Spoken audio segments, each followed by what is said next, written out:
السلام علیکم ورحمۃ اللہ وبرکاتہ۔ الحمد للہ رب العالمین والصلاة والسلام علی سید المرسلین وعلی آلہ وصحبہ اجمعین، اما بعد۔ لائق صد احترام صدر مجلس، واجب الاحترام اہل علم، معزز سامعین کرام اور دینی ملی بھائیوں، بلا کسی تمہید کے میں اپنے موضوع پر آتا ہوں۔ دور حاضر میں سائنس اور ٹیکنالوجی نے ترقی کے راستے حیرت انگیز ایجادات سے ہمیں متعارف کرایا ہے۔ ان ایجادات نے انسانی عقل کو ورطہ حیرت میں مبتلا کر دیا ہے۔ چند سالوں قبل جو چیزیں تصور میں نہ تھیں وہ آج ہمارے درمیان حقیقی شکل اختیار کر چکی ہیں۔ سوشل میڈیا کے ذریعے ہم پوری دنیا میں چند منٹوں میں پہنچ سکتے ہیں۔ انٹرنیٹ اور سوشل میڈیا کی بدولت دنیا کی وسعتیں سمٹ کر ہمارے مٹھی میں آ چکی ہیں۔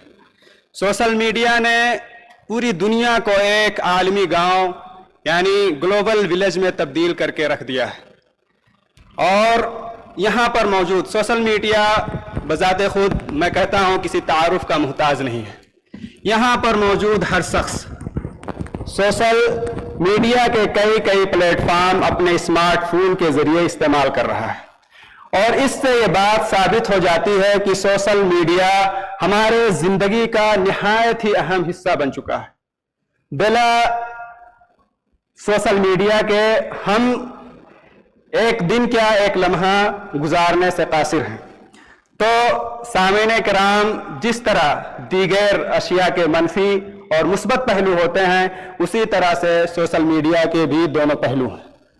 اس کے نقصانات بھی ہیں، اس کے فوائد بھی ہیں۔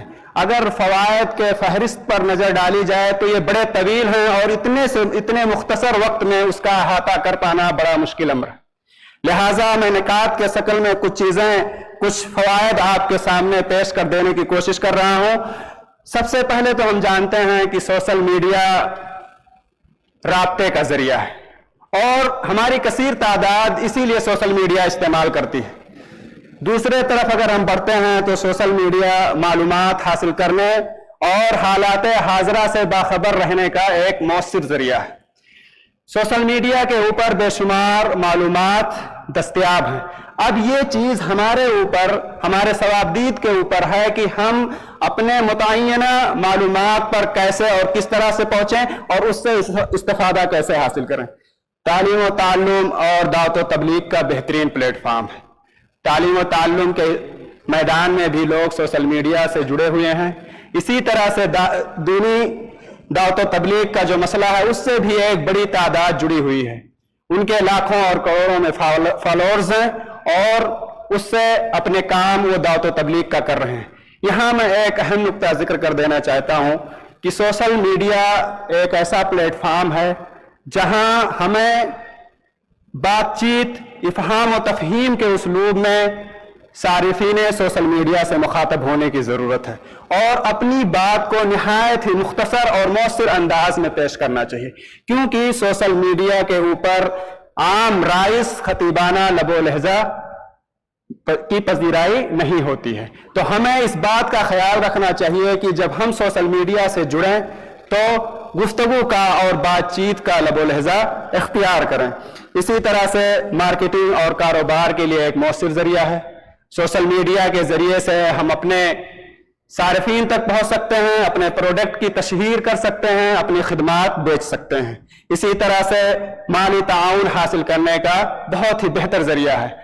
ہم جانتے ہیں کہ رفاہی ادارے، جامعات ہوں، مدارس ہوں، یا اسی طرح سے غیر ربحی ادارے ہوں، انہیں مالی تعاون کی ضرورت ہوتی ہے، اور وہ اس کے لیے بہت سارے طریقے اختیار کرتے ہیں، اپنے سفراء کو لوگوں کے پاس بھیجتے ہیں، جلسے جلوس کا انعقاد کرتے ہیں۔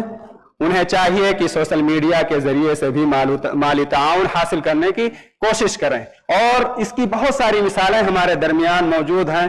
اور اس کے لیے مدارس کو چاہیے کہ اپنے فارغین سے جڑیں اور منظم ڈھنگ سے اس پر کام کریں، تو ان کا ایک مالی ضرورت اس کے ذریعے سے پوری کی جا سکتی ہے۔ اسی طرح سے ترقی کے بہترین ترقی، شخصیت کی ترقی کے لیے بہترین ذریعہ ہے، آمدنی کا ذریعہ۔ یہاں میں تھوڑا ٹھہرنا چاہتا ہوں آمدنی کے ذریعے کے تعلق سے۔ ایک تو یہ جائز طریقہ ہے کہ آپ اپنے جائز پروڈکٹ اور خدمات کو بیچیں اور اس سے منافع کمائیں۔ دوسرا طریقہ جو اصل طریقہ سمجھا جاتا ہے، جو سمجھا جاتا ہے کہ سوشل میڈیا کا یہی اصل ذریعہ ہے پیسے کمانے کا، وہ مونیٹائزیشن ہے۔ اس کے بارے میں، اس آمدنی کے بارے میں یہ محل نظر ہے۔ اس کے بارے میں ہمیں کبار علماء کرام کے طرف رجوع کرنے کی ضرورت ہے۔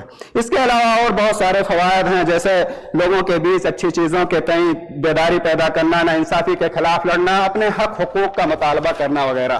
دوسری جانب سوشل میڈیا کے منفی پہلو بھی ہیں، اس کے بہت سارے نقصانات ہیں۔ چند نکات میں یہاں آپ لوگوں کے سامنے ذکر کرنے سے پہلے ایک نقطہ ذکر کر دینا چاہتا ہوں کہ سوشل میڈیا نہایت ہی غیر محسوس طریقے سے اپنے صارفین کو نقصان پہنچاتا ہے، یعنی ایک میٹھے زہر کی طرح یہ کام کرتا ہے۔ آپ کو پتہ نہیں چلے گا اور آپ اس کے ٹریپ میں پھنس جائیں گے۔ چند نکات آپ کے خدمت میں حاضر ہیں۔ مال و وقت کا ضیاع، ظاہر سی بات ہے سوشل میڈیا ایک طریقے سے مال و وقت کا ضیاع ہے۔ یہاں ہم اپنے مال اور اپنے وقت دونوں برباد کرتے ہیں۔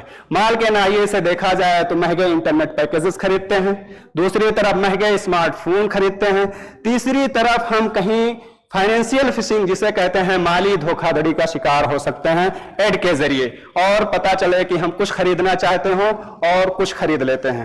اسی طرح سے جب بات آتی ہے وقت کے ضیاع کا تو ظاہر سی بات ہے سوشل میڈیا لوگوں کے درمیان ایک انٹرٹینمنٹ کا ذریعہ ہے، اور ہم کچھ منٹ کے لیے سوشل میڈیا پر آتے ہیں اور سوشل میڈیا کے ٹریپ میں پھنس جاتے ہیں۔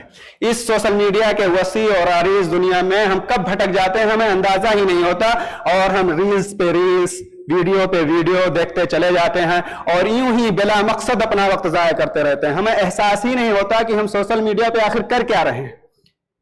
ہمارا وقت بھی ضائع ہو رہا ہے، ہمارا پیسہ بھی ضائع ہو رہا ہے، اور جب کئی گھنٹے ضائع کرنے کے بعد ہم حقیقی دنیا میں واپس آتے ہیں تو پتہ چلتا ہے ہم بہت کچھ وہاں گنوا کے چلے آئے ہیں۔ اس میں سے سب سے پہلے تو ہمارا وقت ہے، اور ہماری انرجی لاس ہو جاتی ہے۔ اسی طرح سے ہمارا فوکس کا مادہ ختم ہو جاتا ہے۔ آپ دیکھیں سوشل میڈیا استعمال کرنے کے بعد آپ اپنے اہم کام کی طرف متوجہ ہوں، کیا آپ فوکس کر پاتے ہیں کہ نہیں؟ دوسری طرف ہم نفسیاتی اور ذہنی الجھن کے شکار ہو جاتے ہیں۔ اسی طرح سے اور بہت سارے نفسیاتی اور ذہنی بیماریوں میں مبتلا ہو جاتے ہیں۔ اس کے علاوہ غلط معلومات کا پھیلاؤ ہے۔ سوشل میڈیا پر پرائیویسی کے خدشات ہیں، اسی طرح سے بچوں کی نشو و نما اور پرورش پہ اس کے منفی اثر ہیں۔ اس کے علاوہ فواحش، شریانیت کا بہاؤ، مصنوعی شناخت اور فیک آئی ڈیز، جذباتی تعلقات کا فقدان، خود اعتمادی کی کمی، نیند کی کمی، تنہائی کا شکار اور سماج سے کٹ جانا دیگر بیماریاں ہیں۔ مختصر یہ کہ سوشل میڈیا بیک وقت ہمارے لیے مفید اور نقصان دہ دونوں ہے۔ سوشل میڈیا دو دھاری تلوار ہے، فرد یا معاشرے کو بگاڑنے اور سنوارنے میں اس کا کلیدی کردار ہے۔ ہم پر یہ ضروری ہے کہ ہم سوشل میڈیا کیسے استعمال کریں اس کے بارے میں محتاط رہیں۔ سب سے پہلے تو ضروری یہ ہے کہ ہمارا مقصد واضح ہونا چاہیے کہ سوشل میڈیا ہم کیوں یوز کرنے جا رہے ہیں، کیوں استعمال کرنے جا رہے ہیں، کیا کوئی فائدہ حاصل کرنا ہے یا تجارت کرنی ہے، یا اس طرح سے جو آپ کا مقصد ہو اس مقصد کو حاصل کریں اور فوراً اپنے اصل دنیا کے طرف واپس چلے آئیں۔ اسی کے ساتھ میں اپنی بات ختم کرتا ہوں اور اللہ رب العزت سے دعا کرتا ہوں کہ اللہ تعالی ہمیں بہترین طریقے سے سوشل میڈیا کا استعمال کرنے کی توفیق عطا فرمائے اور اس کو مثبت انداز میں استعمال کرنے کی توفیق عطا فرمائے اور اس کے اثر سے ہمیں محفوظ رکھے۔